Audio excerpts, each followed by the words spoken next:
Hari ini deadline 17 tambah 8 tuntutan rakyat. Buat kalian yang belum tahu apa itu 17 tambah 8 tuntutan rakyat atau belum ngerti, sini aku jelasin pakai bahasa bayi. Jadi, sebelumnya ini kan ada banyak demo-demo itu di mana-mana. Rakyat itu menyuarakan suaranya terhadap pemerintah. Nah, jadi supaya diperjelas, dibuatlah 17 tambah 8 tuntutan rakyat. Jadi, ini tuh maksudnya 17 tuntutan yang harus diselesaikan dalam waktu 1 minggu. Jadi waktu 1 minggu 17 tuntutan ini harus selesai. Dan 8 tuntutan yang harus selesai dalam waktu 1 tahun. Terus 17 tuntutan ini itu apa aja? Nah, yang pertama, tentara-tentara itu tidak boleh tuh ikut-ikut mengamankan orang-orang yang demo, mengkondusifkan orang-orang yang demo. Jadi, yang mengamankan itu cukup polisi aja. Tentara semuanya itu harus balik ke barak, harus balik ke rumahnya. Tidak boleh ikut mengamankan demo, hanya polisi aja yang boleh. Nah, yang kedua, pemerintah harus membuat tim investigasi. Buat apa itu tim investigasi? Supaya ketahuan itu para pendemo mana aja yang anarkis, para polisi mana aja yang melakukan tindakan kekerasan terhadap demo. Dan tim investigasinya juga harus yang jujur, tidak boleh yang berpihak ke yang salah, harus berpihak ke yang benar. Contoh, ada pendemo yang anarkis, dia tidak boleh berpihak kepada pendemo itu.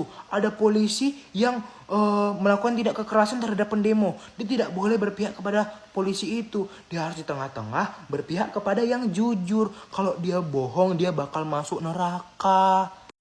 Yang ketiga, itu polisi harus membebaskan orang-orang yang ditangkap waktu demo. Tidak boleh dipenjara. Jadi semua yang ditangkap waktu demo itu wajib dibebaskan. Nah, dan jangan dipenjara. Yang keempat, aparat-aparat atau kepolisian yang nakal itu harus ditangkap dan diproses secara transparan. Dan hukumnya harus jelas. Tidak boleh hukumnya itu mempermudah mereka atau hukumnya itu hanya sekedar dihukum lah, tidak boleh. Aparat-aparat yang nakal harus ditangkap dan diadili seadil-adilnya.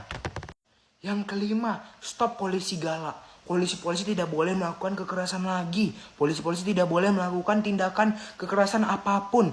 Menggunakan pelatungan buat mukulin pendemo, tidak boleh. Melakukan tabrak-tabrak terhadap pendemo, tidak boleh. Polisi-polisi tidak boleh melakukan kekerasan lagi terhadap pendemo. Jadi polisi stop galak. Yang keenam, stop kenaikan gaji DPR dan tunjangan fasilitas baru. Jadi, gaji-gaji DPR itu gak boleh dinaikkan. Berhenti, ditolak penaikannya, dibekukan. Jadi gak boleh lagi gaji DPR itu naik.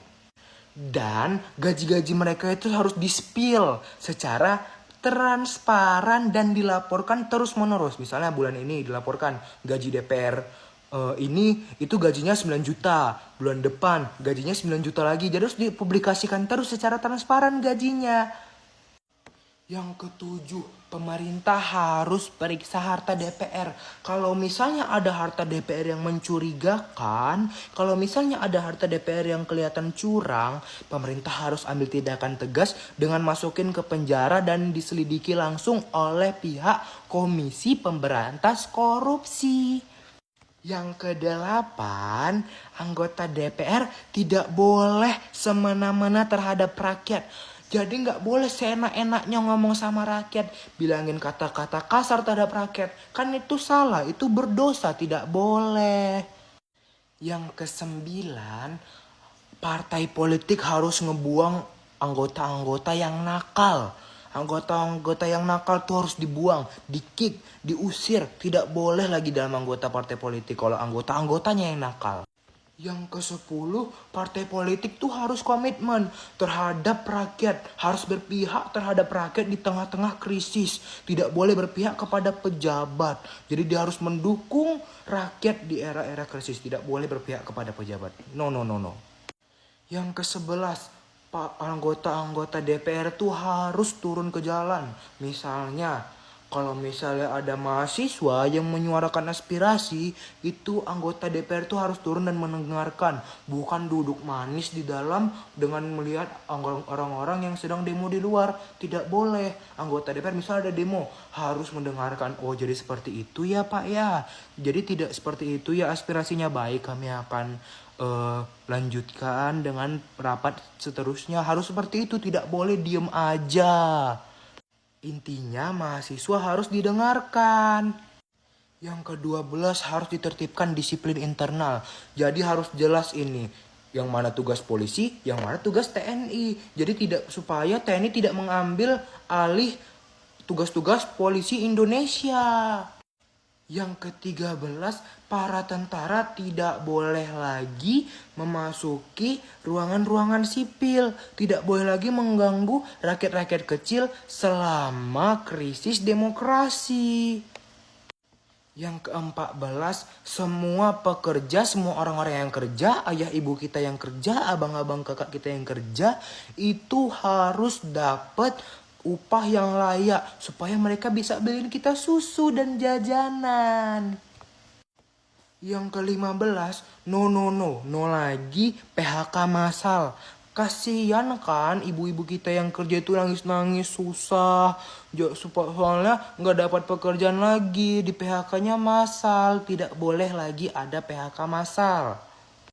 Yang ke-16, buruh kontrak itu harus dilindungi. Nggak boleh dibuang-buang gitu aja. Pekerja kontrak itu harus dilindungi. Tidak boleh dibuang-buang gitu aja, oke? Nah, yang ke-17 yang terakhir, harus buka dialog terhadap kebijakan upah yang minimum, upah-upah yang kecil, gimana cara jalan keluarnya, dan outsourcing. Nah, itu dia 17 tuntutan rakyat dalam waktu 1 minggu. Nah, yang 8 lagi kita akan bahas di beda video karena ini video udah kepanjangan, oke?